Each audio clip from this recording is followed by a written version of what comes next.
कुरान का जो किरदार है वो छा जाएगा। कुरान का पैगाम उनके जवानों के, उनके मुआशरे के कानून से टकरा रहा है और ये दावत दे रहा है कि आओ हक़ का रास्ता ये है, अल्लाह की किताब ये है, अल्लाह का पैगाम ये है। इसलिए वो मुसलसल इसको कुरान मजीद को अपने मुआशरे से दूर करने के लिए तौहीन कर रहे हैं ताकि उनका जवान कुरान न पढ़ सके, कुरान की तालीमात पे अमल न कर सके। लेकिन मैं समझता हूँ एक और वजह जिस वजह से कुरान की तौहीन हो रही है, हम जो ग्रोह में तकसीम हैं, हम जो इंतशार और इफ्तिराक का शिकार है, वो फ़िरका वाराना अनासर जो हमारे अंदर तकसीम कर रहे हैं, हम मुसलसल इत्तेहाद व वहदत की सदाएँ बुलंद कर रहे हैं। लेकिन कुछ अनासर हैं जो मुसलमानों को मसालिक के नाम पे लड़ा रहे हैं और उम्मत को कमज़ोर कर रहे हैं। अगर उम्मत हाथों में हाथ दे के, कुरान हाथ में लेकर, दामन अहले बैत हाथ में लेकर आगे बढ़ेंगे, किसी की जुर्रत नहीं है अगर हमारे अंदर इत्तेहाद हो, हमारे सफ़ में वहदत हो, किसी की जुर्रत नहीं होगी कुरान की या इस्लाम की तौहीन करें या अहले बैत की तौहीन करें। लेकिन हम खुद जब अहले बैत की तौहीन हो तो कोई एहतजाज के लिए न निकले, तो फिर जब कुरान की तौहीन होगी वो खुद इस बेस पे तौहीन करेंगे कि इनमें तो गैरत मिली, गैरत इस्लामी है ही नहीं। तो मेरा ख्याल में हमें सबसे ज़्यादा अपने जज्बों को बेदार करना होगा, अपने जवानों को बेदार करना होगा, हमें मुतवज्जे होना होगा कि इस्लाम और कुरान के ख़िलाफ़ क्या साजिश है और उसका मुकाबला करने के लिए सबसे अहम है कि हम मुत्तहिद हों। और अगर OIC के ममालिक ये फैसला करते कि अपने सब ममालिक से स्वीडिश सफारतकारों को निकालें, मैं समझता हूँ यही एक धचका स्वीडन के लिए बहुत काफ़ी था। लेकिन अफसोस है वो गैरत मिली और गैरत इस्लामी का सबूत न दिया गया, जिस वजह से वो मज़ीद शेर हो गए, फिर तौहीन पे तौहीन करते जा रहे हैं। मैं फिर भी मुसलमानों को, गैरतमंद मुसलमान पाकिस्तान की हुकूमत को ये कहूँगा, ये मुल्क अल्लाह की नेमत है, ला इलाहा इल्लल्लाह मोहम्मद रसूलुल्लाह के नाम पर बना है। इस मुल्क से तो हम सब का मुतालबा है, फर्द पाकिस्तानी मुसलमान ये मुतालबा कर रहा है कि स्वीडिश सफ़ीर को निकालो, अपने सफ़ीर को वहाँ से वापस बुलाओ। मैं समझता हूँ ये ज़िम्मेदारी है, पाकिस्तान के अवाम की आवाज़ को सुनना चाहिए।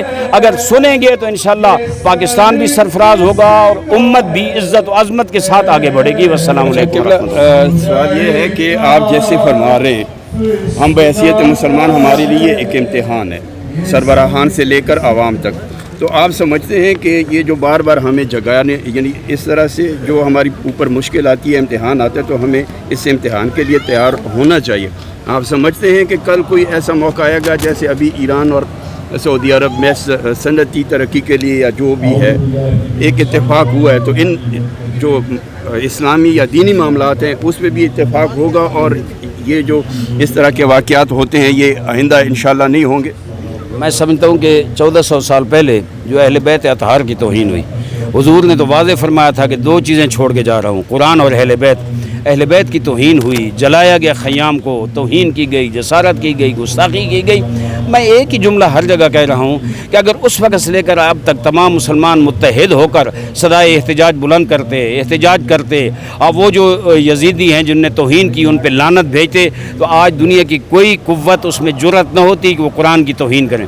अब भी जो कुरान की तौहीन हो रही है, मैं वाज़े तौर पर कह रहा हूँ कि हमारे ईमान का इम्तिहान है, हमारे जज्बों का, हमारे नज़रियात का इम्तिहान है। आएँ हम अपने आप को, कुरान कहते हैं तो अंतुमुल आलौन इन कुंतुम मोमिनीन, अगर तुम सच्चे और खरे मोमिन और मुसलमान हो तो तुम सर बुलंद हो। हम क्यों सर बुलंद नहीं हैं? हम गरब के सामने क्यों झुके हुए हैं? हम गरब के सामने क्यों कमज़ोर हैं? इसलिए कि हमारे अक़ीदे कमज़ोर हैं, हमारे नज़रिए कमज़ोर हैं, हम अपने नज़रियों पे एक नहीं हैं, हमारे अंदर इफ्तिराक व इंतशार है। जब तक हमारी सफ़ों में इत्तेहाद व वहदत नहीं होगा, मगरिब बहुत चालाक है, बहुत शैतान है, वो हमें इसी तरह कमज़ोर करने के लिए इस तरह की हरकतें करते रहेंगे। उसका एक ही इलाज है कि हम जो भी इस तरह मुक़द्दसात की तौहीन करे, उसके मुकाबले में पूरे इस्लामी ममालिक डट कर खड़े हो जाएं और कहें हमारे आपके साथ सफारी ताल्लुकात ख़त्म। मैं समझता हूँ उसके बाद देखें, वो हमारे तेल के मोहताज हैं, वो हमारे गैस के मोहताज हैं, तेल और गैस मुसलमानों के पास है। अगर हम थोड़ी जुर्रत दिखाएँ, गैरत दिखाएं, मैं समझता हूँ घर मजबूर होगा हमारे सामने झुकने पे। लेकिन जब हम इस तरह हमारे ऊपर जो नालायक हुक्मरान हैं, जो गरब के ग़ुलाम हुक्मरान हैं, अगर वो छाए रहेंगे और वो कुछ नहीं करने देंगे, मेरे ख्याल में ये उम्मत के साथ इस तरह अगर हुक्मरान और तबका जो है ये कदम उठाए, ये पहला कदम उठाएं, तो आप समझते हैं कि आवाम भी फिर एक होकर उनका साथ देगी? और ये मैं समझता हूँ कि अवाम तो वैसे मुतहद, अवाम देखें कुरान के बारे में क्या जज्बात हैं, लेकिन हुक्मरान कुछ नहीं कर रहे। जब हुक्मरान आगे बढ़ के ये गैरत मिली का सबूत देंगे, मैं 100% कहता हूँ कि अवाम उनका साथ देंगे और दुनिया में जितनी साजिशें इस्लाम खिलाफ हैं मिट जाएंगे। उम्मीद है कि ये मौका आएगा? मैं कहता हूँ जद्दोजहद करना है ना, खुदा कुरान में कहता है वल्लज़ीना जाहदू फ़ीना लनहदियन्नहुम सुबुलना, जो हमारे रास्ते में जद्दोजहद करते हैं हम उनके रास्ते खोलते हैं। जो मुस्बत क़ुव्वतें, जो मुस्बत जहन रखने वाले उलमा, अवाम, दानिश्वर जो जद्दोजहद कर रहे हैं, मैं बहुत ज़्यादा पुरुम्मीद हूँ।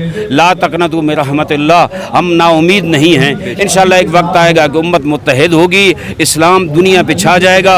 और अगर इमाम ज़माना से पहले ना हो सका तो इमाम आखिर ज़मान जब आएंगे इंशाअल्लाह हम दुनिया के हुक्मरान होंगे इंशाअल्लाह। आमीन आमीन। जज़ाकल्लाह।